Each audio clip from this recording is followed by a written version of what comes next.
Kemudian di dalam hadis ini wal hadisu ba'daha, dan Nabi SAW juga melarang seseorang itu berbicara setelah sholat isya. Kenapa berbicara setelah sholat isya itu dilarang? Pertama, kata para ulama, kalau orang yang berbicara setelah sholat isya, maka bisa jadi akan terlewatkan bagi dia sholat tahajud atau qiyamul lail. Karena orang yang bergadang di malam hari, ya, kemungkinan kecil ya dia bisa bangun malam. Yang ada biasanya lolos sampai subuhnya. Ya, maka kata para ulama ditakutkan dia tidak bisa bangun malam. Kemudian yang kedua, kenapa dimakruhkan? Ya, berbicara setelah sholat isya, ditakutkan orang tersebut tidak sholat subuh.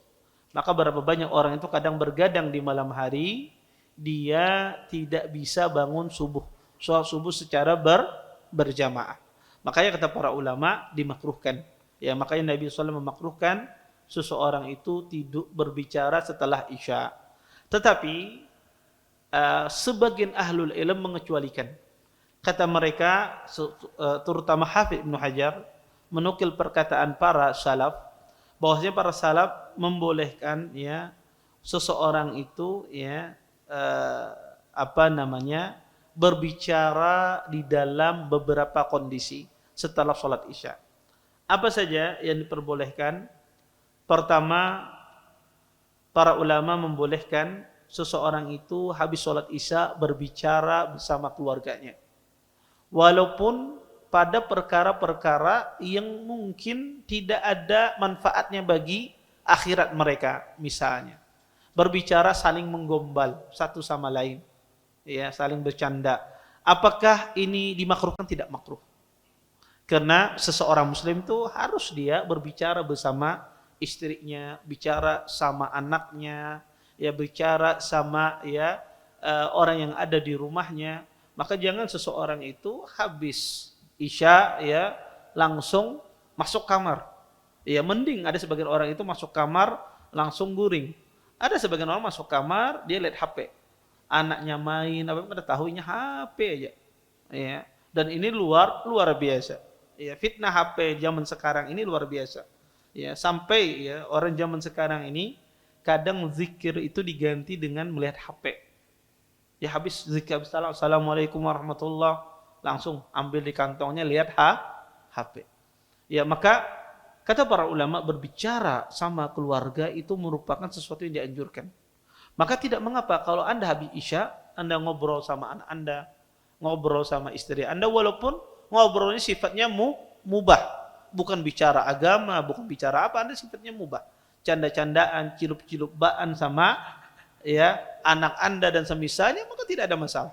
Maka kata para ulama ini tidak dimakruhkan.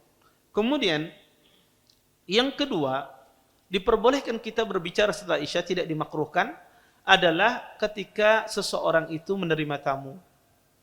Kalau ada orang bertamu di rumah antum, maka tidak mengapa antum berbicara. Ya, karena tamu itu dia pengen apa? Orang yang menyambutnya ramah. Ya, karena tamu tidak nyaman kalau tuan rumahnya diajak bicara berdiam aja. Ya, kenapa pengen kada boleh ya Ustaz? Mau pendek setelah isya. Wah, tamu mengusir aku ini. Ya. Ya, maka tidak mengapa ya kita berbicara bersama tamu ketika tamu itu datang ke rumah kita, dan ini bukan dari perkara yang dimakruhkan. Walaupun tamu itu mungkin kawan bahari, kawan angkatan SMA bahari, ini datang ada bermanfaat pasti. Ya. Mungkin ada sebagian orang demikian, ada kawannya datang ya apa macam. Maka sunnahnya kalau tamu itu diterima, kita muliakan. Maka di antara bentuk memuliakan tamu itu adalah kita berbicara dengannya. Kemudian juga kata para ulama ya diperbolehkan juga kita itu berbicara setelah sholat isya kalau berkaitan dengan masalah ilmu. Orang bicara masalah ilmu, ceramah agama misalnya, kemudian tanya jawab, ya dialog tentang masalah ilmu, maka tidak mengapa.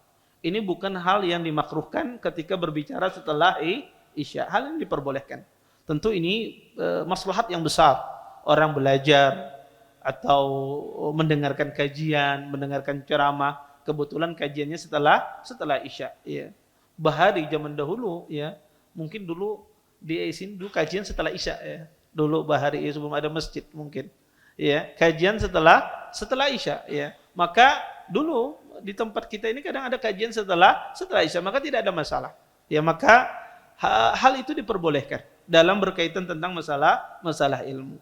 Kemudian juga di antara kondisi yang diperbolehkan oleh para ulama dan tidak dimakruhkan berbicara setelah Isya itu kalau seseorang berbicara kemaslahatan kaum muslimin. Berbicara untuk kemaslahatan kaum muslimin. Maka kata ahlul ilm ini tidak ada masalah.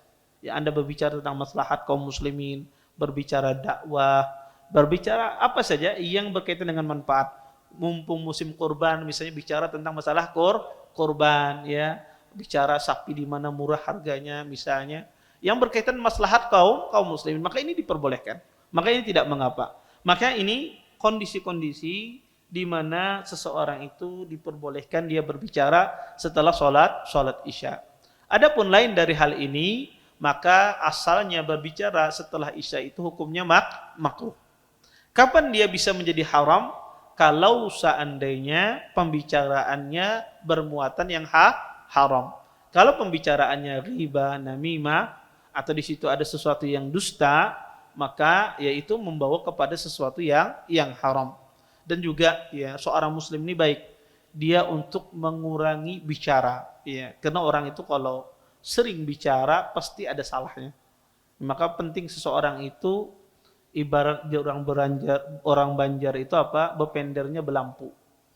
Ya, apa? Betata dia. Kenapa? Karena orang itu kalau kata para ulama, orang itu menceritakan apa yang dia sampaikan, ketahuilah, ya, pasti dia telah berdusta. Ya, orang mendengarkan, ya, kata Nabi, cukuplah sebuah dosa seseorang itu menceritakan apa yang dia dengar semua. Dengar dari sini ini langsung disampaikan semuanya. Titik komanya batuk ini disampaikan. Ya. Maka kata Nabi, ya, cukup itu adalah sebuah dosa. Seseorang menceritakan segala sesuatu yang dia tahu. Maka seseorang tidak perlu dia menceritakan apa yang dia dengar kecuali ada maslahat. Ya. Dan juga tidak semua, hatta masalah ilmu. Tidak semua masalah ilmu itu dijelaskan kepada masyarakat. Kadang ada masyarakat itu permasalahan ilmiah tidak perlu disampaikan kepada mereka. Ya, kepada jamaah masjid dan yang lainnya. Kenapa? Karena kalau disampaikan, ya mereka salah paham kadang-kadang.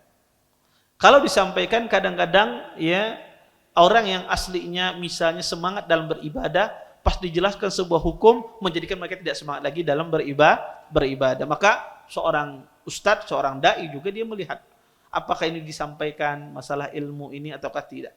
Ya, maka tidak semua masalah ilmu juga disampaikan, dibicarakan, apalagi masalah yang bukan masalah ilmiah. Terima kasih. Jazakumullah khairan wa barakallahu fikum. Video ini dibuat atas partisipasi dari donasi Anda. Semoga menjadi amal jariah bagi Anda semuanya.